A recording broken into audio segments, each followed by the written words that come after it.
Hello, I'm Benjamin Fry, and today we'll be looking at why a well-regulated nervous system can't be an addict.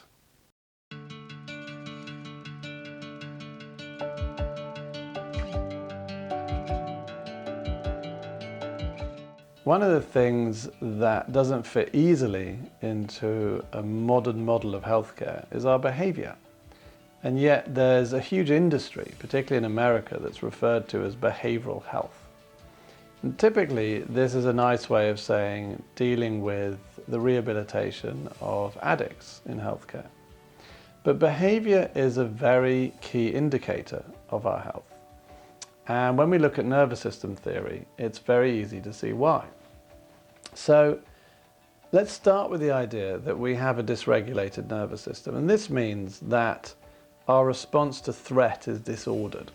So it can only be disordered in one of two directions. It can either be too much or too little. We can either be, for example, in fight and flight before we need to, or we can be in freeze before we need to. And this creates an inefficient way of surviving threat in the present day. It also affects our biochemistry, which affects our physical health. It also affects our thinking and our mind, which affects our mental health. But out of these things also comes what we choose to do, what we choose to say, how we choose to relate to people, and it very much affects our relationships. So this is where the idea of behavioural health comes in. And this may be a bit of an exaggeration, but when you think about the spheres of healthcare since the dawn of time, of being mind, body and spirit, we have a pretty good idea of how to deal with physical healthcare, and we think we have an idea of how to deal with mental healthcare. We've given up on the idea really of spiritual healthcare, but you could bring back that sphere of healthcare by thinking about something as simple as behavior.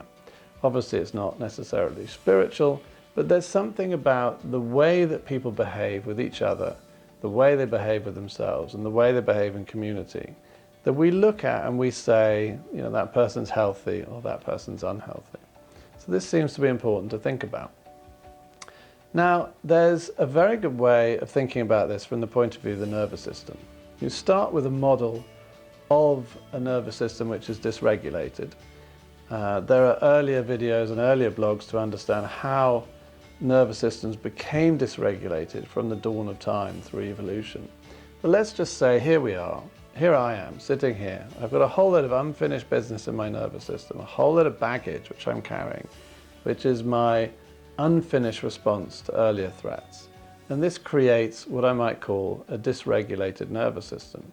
So this nervous system, because it isn't clean and clear and can't just respond to threat in the moment, it's always going to be either overreacting or underreacting to problems. But what we want it to do is we want it to react just right. So that's the kind of Goldilocks solution to a nervous system. But I'm unlikely to have access to that. I'm likely to be either overstimulated or understimulated by most things that I'm dealing with in my life. And think about how this then translates into my behavior. I'm going to be either less engaged with people or more engaged with people in relationships. I'm going to be either so stimulated by challenges, for example, a problem at work, that I go over the top in trying to deal with it, or so shut down by it that I can't mobilize any energy at all to deal with it. And I'm going to find myself, in terms of my relationship with myself, wondering how I can stimulate myself or calm myself down to get back to something that feels like it fits just a bit more easily with my environment, with the people I'm around, and with the jobs or challenges that I'm trying to face. And this is where we get into what looks like classic behavior malfunction. So all of us are prone to doing this all of the time. If you look around the world and look at how many people start their day with a coffee or end their day with a glass of wine, you can see how much we're relying on external factors to push our nervous system up and down and try and get it back into the zone where we think it would work nicely for the problem we're facing. So in the morning, we wake up and we go to work. If we're not feeling alert enough, we might think a coffee would be a good idea. In the evening, maybe we want to calm down and have a chat with friends and family, and we're a little bit overstimulated, and we think that a glass of wine would help with that.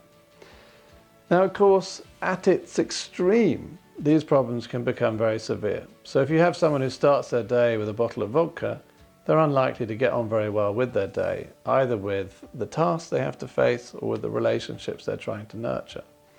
Equally, when you have people who are on opiates, or when you have people that are on cocaine, or even just caffeine, or even too much shopping or behavioural addictions like pornography, or even dating or relationships or food. There's so many things that we can use that will either boost us up or pull us down. It's the classic activity of drug taking is either uppers or downers. And this fits perfectly with the theory of a dysregulated nervous system. So the question is, could we bring our nervous system back in line? Could we make it something which feels like it's more of a Goldilocks solution to any threat in our environment? Could we be someone who is able to respond just right to the amount of threat that we're having to deal with? And it raises also a slightly controversial idea, which is that if I had such a nervous system, would I ever need the behavioural dysfunctions that are often associated with addiction? So some decades ago, the idea about addicts was that they just have something wrong with them. There's something fundamentally wrong with their personality. They're deficient. They are morally bankrupt, if you like. And I think this is very wrong. I think what people show us when they use external substances or external behaviours is that they need something to help them compensate for the regulation of their nervous system, which they're being unable to manage for themselves. So it's an idea. It's a new way of looking at behavioural health. Rather than look at it as the behaviour that you want to correct defines a personality that's deficient and try and go in and fix that personality, why not look at it that the behaviour makes perfect sense as a compensation for the particular direction of dysregulation in the individual's nervous system, and then go in and fix the nervous system and never mind about judging the person or giving them a label like an addict. So in the end, I would say that a perfectly regulating nervous system couldn't be an addict, and therefore that where people are struggling from the extremes of behavioural health problems, the place to look at is in their physiology, in their biology, in their nervous system and in their history, rather than attack them for a deficient personality. Thank you for watching. My name's Benjamin Fry, and these are some ideas from my latest book, The Invisible Lion. You can find out more about these ideas and more about the book online at theinvisiblelion.com.